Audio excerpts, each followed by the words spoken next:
चलो बच्चों, तो आज हम लोग उसी में चैप्टर नंबर 4 शुरू करें। जो चैप्टर का नाम है ऑर्गेनाइजिंग। ऑर्गेनाइजिंग ये वो हमारा मैनेजमेंट का सेकंड स्टेप हुआ। हम लोगों ने आगे के चैप्टर में देखा था कि मैनेजमेंट हमारे लिए बहुत ज़रूरी है, बहुत ज़्यादा ज़रूरी है। और वो मैनेजमेंट करना, तो उसके लिए पर्टिकुलर स्टेप्स आते हैं, जिसमें सबसे पहला स्टेप हमने आगे के चैप्टर में देखा था, वो था प्लानिंग। मैनेजमेंट की शुरुआत प्लानिंग से होती है। प्लानिंग करना मतलब कि कौन सा काम कब करना है, कैसे करना है, कितने टाइम में पूरा करना है, ये सब चेक करना, उसे प्लानिंग कहते हैं। मैनेजमेंट में सबसे पहले प्लानिंग होती है, और जब प्लानिंग हो जाए ना, तो उसके बाद ज़रूर आती है ऑर्गेनाइजिंग की। कोई भी चीज़ के मैनेजमेंट में प्लानिंग के बाद ऑर्गेनाइजिंग चाहिए।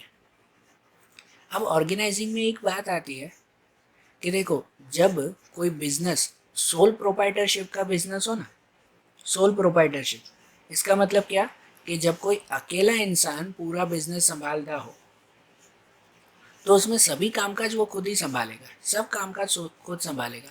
कोई चीज़ की परचेसिंग करनी हो खुद करेगा, सेलिंग भी खुद करेगा, अकाउंटिंग भी खुद करेगा, सब कामकाज वो अकेला ही संभालेगा। लेकिन सोल प्रोप्राइटरशिप के अलावा जब पार्टनरशिप का बिजनेस हो, या तो फिर जब कंपनी का बिजनेस हो, तो उसमें सभी कामकाज एक इंसान नहीं करता।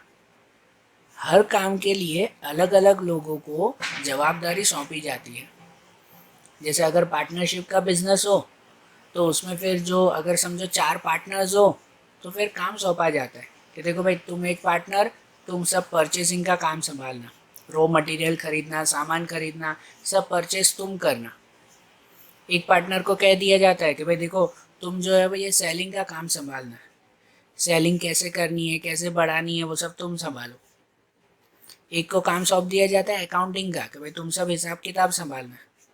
तो ऐसे हर एक को अपना अपना काम सौंप दिया जाता है, अपनी अपनी जवाबदारी सबको सौंप दी जाती है, और इसी फंक्शन को हम लोग ऑर्गेनाइजिंग कहते हैं। ऑर्गेनाइजिंग का सिंपल मीनिंग यही होता है कि कौन से इंसान को कौन सा काम सौंपना।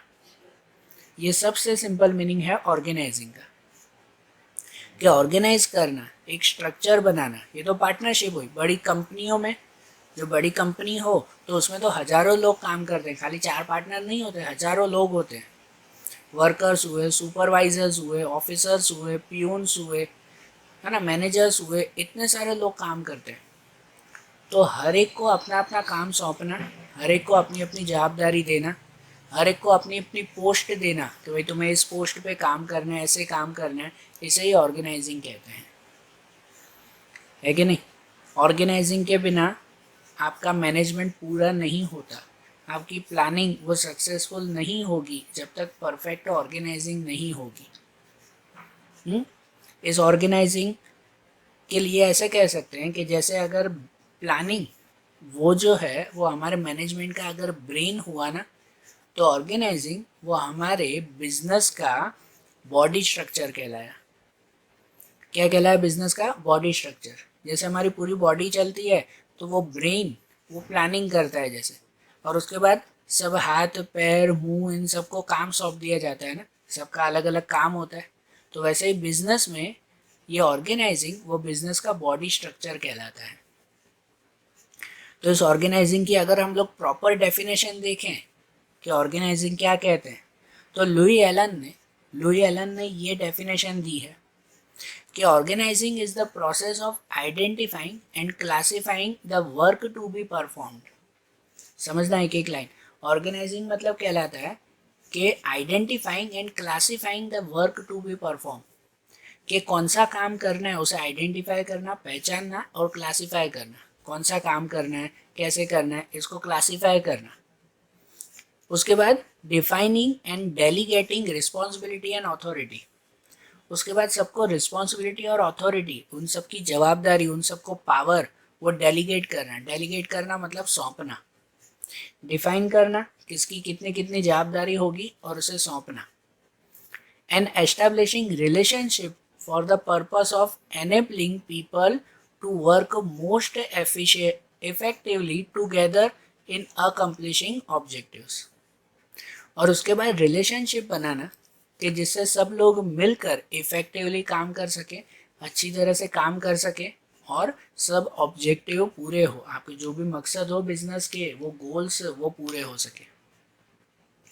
सो ऑर्गेनाइजिंग मतलब कहलाता है कि पहले कौन सा काम करना है उसे आइडेंटिफाई करना, उस काम के हिसाब से हर एक को जवाबदारी सौंप देना, जवाबदारी सौंपना और सबके बीच में रिलेशनशिप बनाना।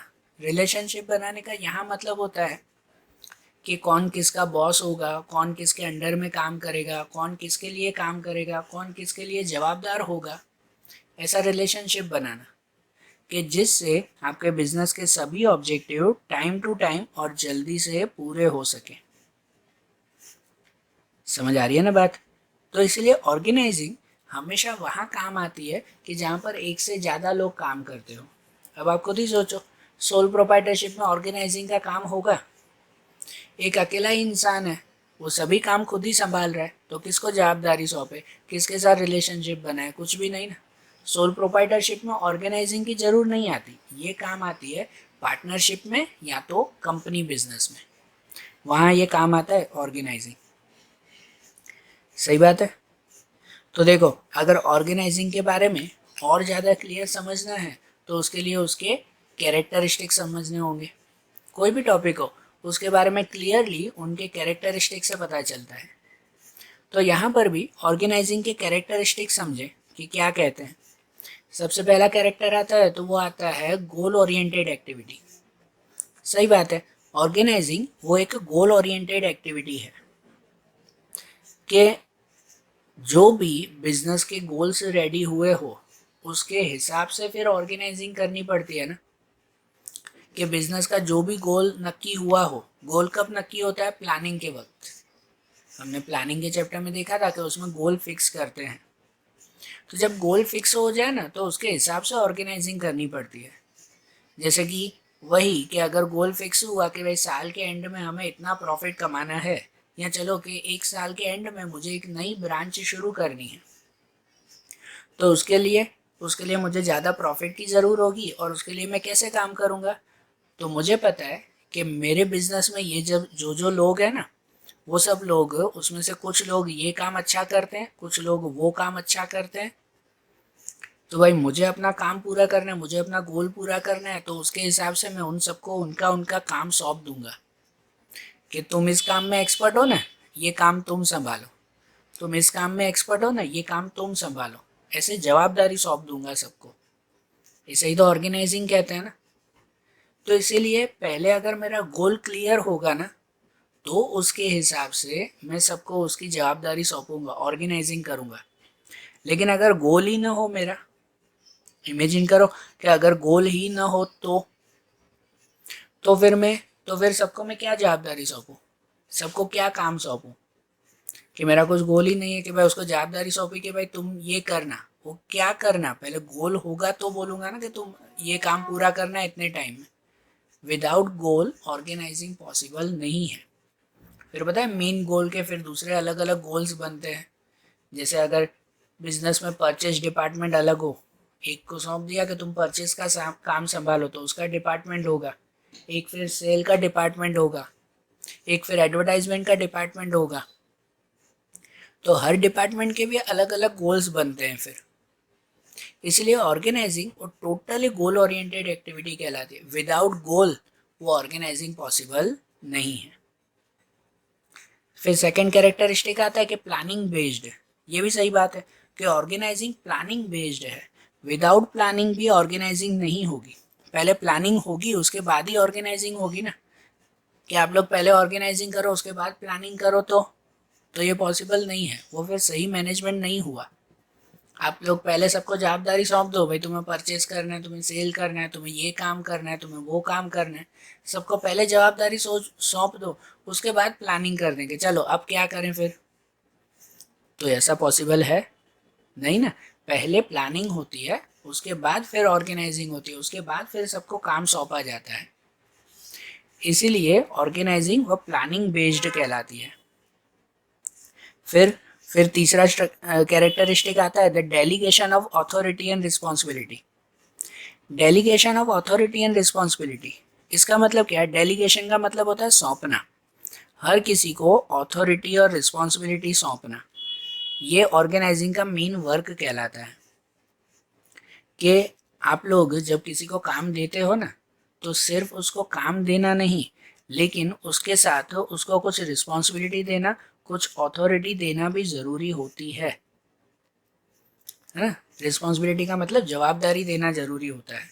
जैसे आपके बिजनेस में कोई कोई पर्सन काम करता हो ना, तो सिर्फ उसे अगर आप काम सौंप दो ना कि भाई चुपचाप जो है वो सुबह से शाम तक ये काम करो, तो वो पर्सन कभी भी जो है वो अच्छी तरह से काम नहीं करेगा।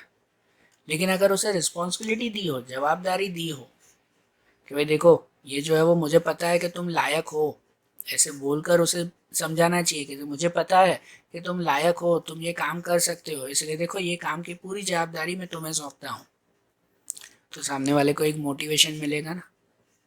तो ऑर्गेनाइजिंग में रिस्पॉन्सिबिलिटी दी जाती है और साथ में अथॉरिटी, अथॉरिटी मतलब पावर दिया जाता है कि जैसे कोई परचेज डिपार्टमेंट का ऑफिसर हो या कोई मैनेजर हो, उसे पावर दिया जाए कि देखो भाई तुम्हारे अंडर में जितने भी लोग हैं ना, उन सबको तुम अपने हिसाब से संभालो, अपने हिसाब से डिसीजन लो, कि जो भी डिसीजन लेना है तुम अपने हिसाब से लेना, ये तुम्हें पावर दिया जाता है।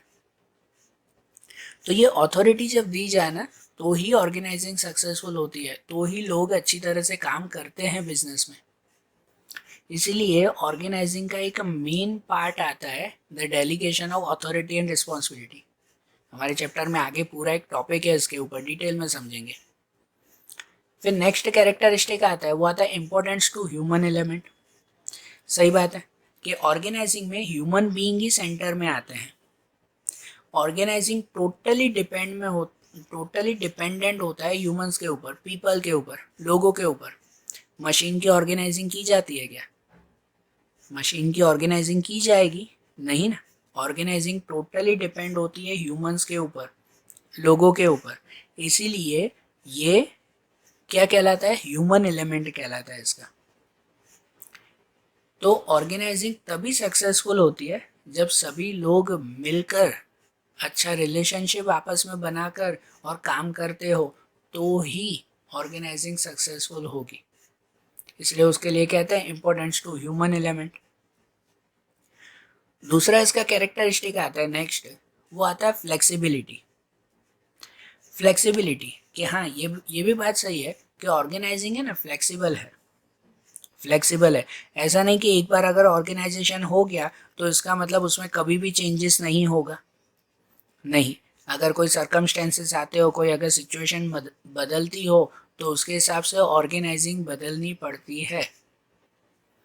कि अगर सबको काम सौंप दिया हो, भाई तुम्हें ये जवाबदारी सौंपी, तुम्हें ये काम करना है, तुम्हें ये काम करना है, ऐसे सबको काम सौंप दिया, तो इसका मतलब ये नहीं कि वो फिक्स है, कि वो रिगिड है, ऐसा नहीं है। ऑर्गेनाइजिंग फ्लेक्सिबल है, काफ़ी फ्लेक्सिबल है कि अगर सिचुएशन बदल गई, 2 महीने बाद कुछ ऐसा हो गया कि सब रूल्स बदल गए, गवर्नमेंट के रूल्स बदल गए, या कोई नेचुरल कैलेमिटी आ गई, कुछ भी हो गया, तो अब उसकी वजह से सब कुछ बदलना पड़ता है। तो जिसको जो काम सौंपा था उसको बदल के अब कहेंगे ना कि तुम अब ये काम छोड़ो, इससे अच्छा पहले ये काम करो, या तुम्हें अब ये जवाबदारी देते हैं, उसे छोड़ो। तो ऑर्गेनाइजेशन को सिचुएशन के हिसाब से चेंज कर सकते हैं, मतलब वो फ्लेक्सिबल कहलाता है। और चेंजेस तो हमेशा ही आते हैं, बिजनेस इन्वायरमेंट चेंज होता है, टेक्नोलॉजी बदलती है, कस्टमर के टेस्ट बदलते हैं, तो उसके हिसाब से ऑर्गेनाइजिंग में हमेशा चेंज करना ही पड़ता है। आप एक जैसा काम जिंदगी भर नहीं कर सकते, इसलिए ऑर्गेनाइजिंग फ्लेक्सिबल आती है। दूसरा कैरेक्टरिस्टिक आता है एस्टैब्लिशमेंट ऑफ इंटर रिलेशनशिप। ये भी सही है कि ऑर्गेनाइजिंग की वजह से जो है वो जितने भी लोग काम करते हैं ना बिजनेस में, उनके बीच में एक अच्छी रिलेशनशिप बनती है ना। एक अच्छी रिलेशनशिप उसमें बनती है कि किसके लिए क्या काम होगा, कौन सी किसकी पोजीशन होगी, कौन किसके डिवीज़न में या कौन किसके अंडर में काम करेगा। तो उनके लिए एक क्लियर कट रिलेशनशिप उनमें बनती है, और इसी रिलेशनशिप की वजह से वो लोग मिलजुल कर अच्छी तरह से काम कर पाते हैं। फिर दूसरा कैरेक्टरिस्टिक आता है मॉनिटरिंग एंड कंट्रोल। ऑर्गेनाइजिंग की वजह से है ना, कंट्रोल करना, मॉनिटरिंग करना ये इजी हो जाता है। इजी हो जाता है मतलब कि यहाँ पहले मॉनिटरिंग और कंट्रोल का मतलब होता है सुपरवाइजिंग करना, सब चेक करना कि भाई हर कोई काम बरोबर कर रहा है या नहीं कर रहा है। एक तो पहली बात, जब किसी को आप उसकी रिस्पॉन्सिबिलिटी और उसकी अथॉरिटी सौंपते हो ना, जब किसी को आप जवाबदारी देते हो ना, तो उसे उसके ऊपर फिर मॉनिटरिंग करने की ज़रूर बिल्कुल ख़त्म हो जाती है। अगर आप किसी को नॉर्मल काम सौंपोगे ना, ये बात सीधी सी है, समझना कि अगर आप किसी को खाली काम सौंपोगे ना कि चुपचाप ये काम करो, तो हमें बार बार देखना पड़ेगा कि वो काम कर रहा है कि नहीं कर रहा है, कर रहा है कि नहीं कर रहा है, मॉनिटरिंग करनी पड़ेगी।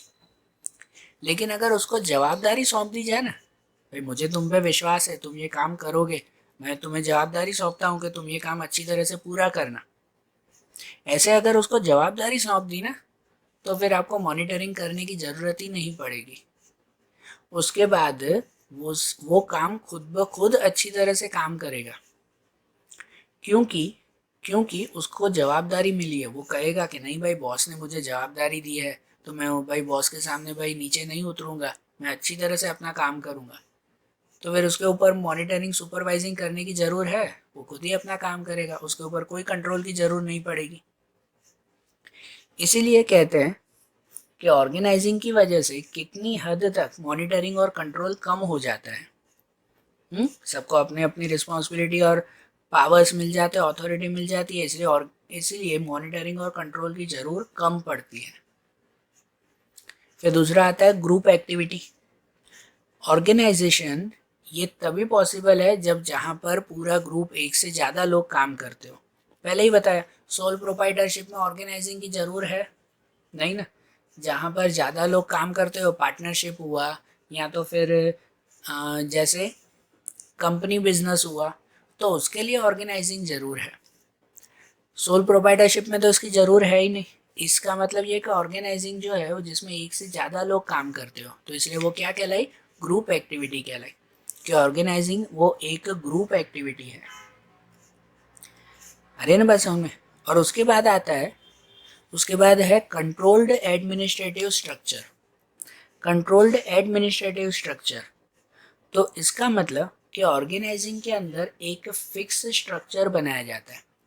कंट्रोल एडमिनिस्ट्रेटिव मतलब कि एक मैनेजमेंट करने के लिए एक फिक्स स्ट्रक्चर बनाया जाता है रूल्स एंड रेगुलेशंस के साथ, कि जिससे हर एक का रिलेशनशिप पहले डिफाइन होता है। मीन्स कि कौन बॉस होगा, कौन किसके अंडर में काम करेगा, कौन किसकी बात सुनेगा, है ना, कौन किसका ऑर्डर सुनेगा और फॉलो करेगा। ये सब एक परफेक्ट स्ट्रक्चर ऑर्गेनाइजिंग में बनाया जाता है ना। देखो भाई, सबसे ऊपर बॉस है, उस बॉस के अंडर में ना 3 मैनेजर काम करते हैं। वो तीनों मैनेजर के अंडर में ना 3-3 और ऑफिसर्स काम करते हैं। हर एक ऑफिसर वो अपने मैनेजर की सुनेगा, दूसरे मैनेजर की बात नहीं सुनेगा। ऐसे रूल्स बन जाते हैं ना। फिर उसके अंडर में जो वर्कर्स हुए, तो भाई ये वर्कर है ना, वो इसी ऑफिसर की सुनेंगे और किसी की नहीं सुनेंगे। भाई दूसरे ऑफिसर्स आकर बोल दे, परचेज डिपार्टमेंट का ऑफिसर वो सेल डिपार्टमेंट के जो है वो वर्कर्स को आकर हुक्म दे, तो वो नहीं चलेगा। परचेज डिपार्टमेंट का ऑफिसर है, वो अपने ही वर्कर्स को सिर्फ हुक्म देगा या ऑर्डर देगा। तो ऐसा एक कंट्रोल एडमिनिस्ट्रेटिव स्ट्रक्चर बनता है, एक फिक्स रूल के साथ स्ट्रक्चर तैयार होता है कि जिसमें कौन किसके लिए रिस्पॉन्सिबल है, कौन किसके लिए जिम्मेदार है, ये सब नक्की होता है। सही बात ना। तो अब ऑर्गेनाइजिंग थोड़ा थोड़ा माइंड में क्लियर हुआ ना। तो इसके कैरेक्टरिस्टिक देखे ना, उसके बाद उसका दूसरा एक इम्पॉर्टेंट पॉइंट समझे, जो आता है प्रोसेस ऑफ ऑर्गेनाइजिंग। जैसे हमने प्लानिंग की प्रोसेस देखी थी ना, वैसे ये इम्पोर्टेंट है प्रोसेस ऑफ ऑर्गेनाइजिंग। ऑर्गेनाइजिंग की प्रोसेस, कि ऑर्गेनाइजिंग कैसे की जाती है।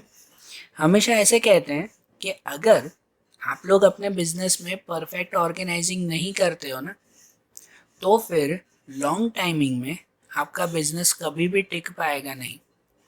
धीरे धीरे आपका बिजनेस डाउन होता जाएगा, पीछे होता जाएगा, अगर प्रॉपर ऑर्गेनाइजिंग नहीं की तो। इसलिए ऑर्गेनाइजिंग करना ज़रूरी है, और वो भी जैसे तैसे नहीं, एक परफेक्ट स्टेप्स के साथ। कौन से स्टेप्स वो हम लोग इस प्रोसेस में समझे, प्रोसेस ऑफ ऑर्गेनाइजिंग में। तो देखो, जब ऑर्गेनाइजिंग करनी हो ना, तो उसके लिए क्या किया जाता है, सबसे पहला स्टेप आता है क्लैरिफिकेशन ऑफ ऑब्जेक्टिव्स। कोई भी प्रोसेस हो ना, उसका सबसे पहला स्टेप ऑलमोस्ट यही आता है, क्लैरिफिकेशन ऑफ ऑब्जेक्टिव्स। पहले ऑब्जेक्टिव क्लियर करो कि आपके बिजनेस के कौन से गोल्स हैं, कौन से ऑब्जेक्टिव्स हैं, वो पहले प्रॉपरली क्लियर होने चाहिए। उसके बाद जो मेन गोल हो तो उस मेन गोल में से फिर दूसरे सब गोल्स बनते हैं, मतलब मेन जो मकसद हो तो उसके ऊपर से फिर छोटे छोटे दूसरे गोल्स बनाए जाते हैं। तो ऐसे कौन कौन से गोल्स हैं आपके बिजनेस के, ये सब पहले क्लियर करते हैं, क्योंकि जब गोल्स क्लियर होंगे ना तो ही उसके हिसाब से आगे स्टेप से चल पाएंगे। मैंने पहले ही बताया, आगे ही हमने उसकी कैरेक्टरिस्टिक में भी देखा कि ऑर्गेनाइजिंग गोल ओरिएंटेड एक्टिविटी है। अगर गोल्स ही ना होंगे तो फिर ऑर्गेनाइजिंग का कोई काम नहीं है। इसलिए ऑर्गेनाइजिंग का पहला स्टेप ही आता है क्लैरिफिकेशन ऑफ ऑब्जेक्टिव। एकदम क्लियर कर लो कि पहले आपके ऑब्जेक्टिव कौन से हैं, मकसद क्या है, गोल क्या है, क्या करना है आपको, तो उसके हिसाब से ऑर्गेनाइजिंग होगी। फिर जब ऑब्जेक्टिव क्लियर हो जाए ना तो उसके बाद दूसरा स्टेप में आता है, वो आता है लिस्ट ऑफ फंक्शन। बहुत इंपॉर्टेंट स्टेप, वो आता है लिस्ट ऑफ फंक्शन। जब गोल क्लियर हो जाए तो फिर जो है वो आपको आपके बिजनेस में कौन कौन से फंक्शंस करने होते हैं, या फंक्शंस का मतलब काम हुआ, हाँ? कोई वो क्या कहते हैं, कोई सेरेमनी फंक्शंस नहीं, फंक्शंस मतलब काम। कि आपके बिजनेस में आपको कौन कौन से फंक्शंस करने हैं, मतलब कौन कौन से काम करने हैं, उसकी एक परफेक्ट लिस्ट होनी चाहिए। बिजनेस में एक नहीं, हज़ारों काम होते हैं, और छोटे मोटे बहुत सारे ऐसे काम निकलते हैं जो कितनी बार बिजनेसमैन इग्नोर कर देते हैं या भूल जाते हैं, जो आगे चलकर उन्हें नुकसान पहुंचता है। जैसे कि बिजनेस में होता है तो उसमें बहुत सारे काम हुए कि हाँ भाई देखो, परचेसिंग भी करनी है रेगुलरली, सेलिंग भी करनी है, इसके अलावा जो है वो advertisement, time to time advertisement करना। एडवर्टाइजमेंट होता है ना, जैसे न्यूज़पेपर में एडवर्टाइजमेंट करनी है, या तो भाई फिर कैसे कि भाई जो सिटी में बैनर्स लगाने हैं। तो ऐसे छोटे छोटे काम होते हैं कि भाई फिर जो भी क्रेडिटर्स हुए तो उनको टाइम टू टाइम पेमेंट देना है, ये एक काम। फिर जो डेप्टर्स हुए उनसे जो है वो ये बार बार पेमेंट लेना भी है हमें। तो ऐसे छोटे मोटे कितने सारे फंक्शन, हर बिजनेस के अपने अपने फंक्शंस होते हैं ना, जो जैसा बिजनेस चलाएगा उसके वैसे फंक्शंस होंगे। तो सबसे पहले आपके बिजनेस में जितने भी काम आपको करने हैं ना, उसके एक प्रॉपर लिस्ट होनी चाहिए। जैसे अगर मैं जो है वो ये ट्यूशन क्लास चलाता हूँ तो मुझे पता है मुझे कौन कौन से काम करने हैं, और उसकी एक लिस्ट मेरी बनी हुई होती है कि भाई मुझे जो है वो स्टूडेंट्स को पढ़ाना भी है, रेगुलरली उनके लिए नोट्स बनाने हैं, फिर उनके जो है वो टेस्ट पेपर्स जो हर वीकली होंगे उसके टेस्ट पेपर्स बनाने हैं। इसके बाद तो भाई जो भी स्टूडेंट्स वीक हैं तो उनके पेरेंट्स को कॉल करना है, उनके रेगुलरली पेपर चेक करने हैं। फिर क्लास के मेंटेनेंस के लिए मुझे कौन कौन सी चीज़ें चाहिए वो रेगुलरली चीज़ें लानी हैं। तो ऐसे छोटे मोटे कितने सारे फंक्शंस हैं। तो इसीलिए ऑर्गेनाइजिंग के लिए है ना, पहले ऑब्जेक्टिव्स के बाद ये फंक्शंस की लिस्ट बनानी चाहिए, क्लियर करनी चाहिए कि आपको कौन कौन से काम करने हैं। और उसके लिए ये चीज़ ध्यान रखनी चाहिए कि कोई भी काम रह ना जाए, कोई भी काम डबल ना हो जाए, ये चीज़ ध्यान रखना चाहिए। क्योंकि अगर इस फंक्शन में कोई भी फंक्शन रह गया तो जिसका नुकसान आगे होगा फिर, या कभी अगर डबल भी हो गया तो भी शायद जो है वो कहीं प्रॉब्लम हो सकती है। इसलिए ध्यान रखो, ऑर्गेनाइजिंग में दूसरा स्टेप आता है फंक्शंस तैयार करना, उसकी लिस्ट बनाना कि बिजनेस में कौन कौन से काम आपको करने हैं। फिर तीसरा स्टेप, जब लिस्ट तैयार हो जाए तो तीसरा स्टेप आता है डिपार्टमेंटेशन ऑफ फंक्शन। ये उसके बाद का इम्पोर्टेंट कि डिपार्टमेंटेशन ऑफ फंक्शंस। इसका मतलब कि जैसे ही आपके सब फंक्शन की लिस्ट बन जाए ना, समझो भाई 50 फंक्शन की लिस्ट बन गई, भाई बिजनेस में मुझे 50 काम है जो मुझे रोज रोज करने हैं, भाई इतने करने ही हैं, तो उन सब के डिपार्टमेंटेशन कर देते हैं, मतलब अलग अलग डिपार्टमेंट में डिवाइड कर देते हैं। ठीक है ना, वो वर्क को अलग अलग डिपार्टमेंट में डिवाइड कर दिया जाता है।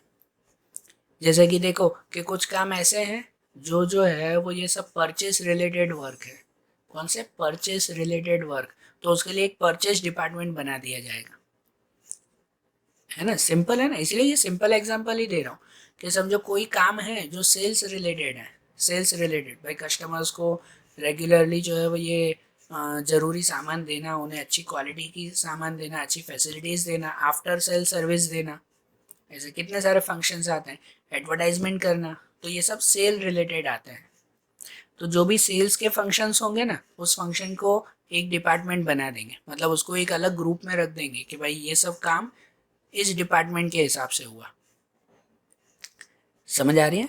तो समझो 50 फंक्शन हुए, 50 काम है जो लिस्ट बनी दूसरे स्टेप में, तो तीसरे स्टेप में उनके डिपार्टमेंटेशन होंगे। समझो 50 काम है तो 10 काम वो इस डिपार्टमेंट के, 10 काम इस डिपार्टमेंट के, कुछ काम इस डिपार्टमेंट के, तो ऐसे 5-6 डिपार्टमेंट बन जाएंगे। फिर जब डिपार्टमेंटेशन हो जाए ना, तो फिर फोर्थ स्टेप आता है जो कहते हैं to determine departmental position and abilities. उसके बाद नक्की करना कि डिपार्टमेंट में जो भी डिपार्टमेंट बने उसमें कितनी पोजीशन की ज़रूर है और हर एक पोजीशन के लिए कौन कौन से एबिलिटी की ज़रूर है। मतलब समझो यहाँ पर जो वो लोगों को रखना नहीं है, पहले तो अभी ये सब जो मालिक होता है ना वही सोचता है। मतलब जैसे भाई उस मालिक ने पहले लिस्ट ऑफ फंक्शन तैयार कर लिया, फिर थर्ड स्टेप में जो है वो डिपार्टमेंटेशन कर दिया, इतना परचेज डिपार्टमेंट संभालेगा, इतना सेल डिपार्टमेंट, इतना जो है वो मार्केटिंग डिपार्टमेंट, ऐसे सब काम संभालेगा। फिर उसमें हर डिपार्टमेंट की पोजीशन नक्की करेंगे। जैसे मुझे अपनी कंपनी शुरू करनी है, तो मैंने भाई सोचा कि ये 5 डिपार्टमेंट होंगे मेरी कंपनी में। उसके बाद मैं सोचूंगा कि जो इसे परचेज डिपार्टमेंट है, तो उस परचेज डिपार्टमेंट में कितने लोग होने चाहिए जो मेरे ये सब काम करेंगे। लिस्ट ऑफ फंक्शन में मैंने 10 फंक्शन लिखे कि भाई ये 10 काम है ना वो परचेज डिपार्टमेंट के लोग करेंगे।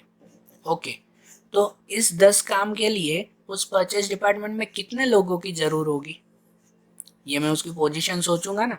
समझो भाई ये 10 काम करने ना, उसके लिए कम से कम 5 लोग तो परचेज डिपार्टमेंट में चाहिए। तो ठीक है भाई, परचेज डिपार्टमेंट में मुझे 5 लोग वहां पर चाहिए, बराबर। और उस 5 लोग में से एक उसका हेड होगा, ऐसी पोजीशन नक्की करेंगे ना कि भाई 5 में से एक हेड होगा और बाकी के 4 जो है वो उसके अंडर में काम करेंगे। ठीक है, और उन सब की एबिलिटीज़ क्या होगी कि समझो परचेज डिपार्टमेंट में काम कर रहे हैं तो उनके पास कौन सी डिग्री होनी चाहिए, उन लोगों के अंदर क्या खासियत होनी चाहिए, ये सब मैं पहले ही सोच के रखूंगा ना।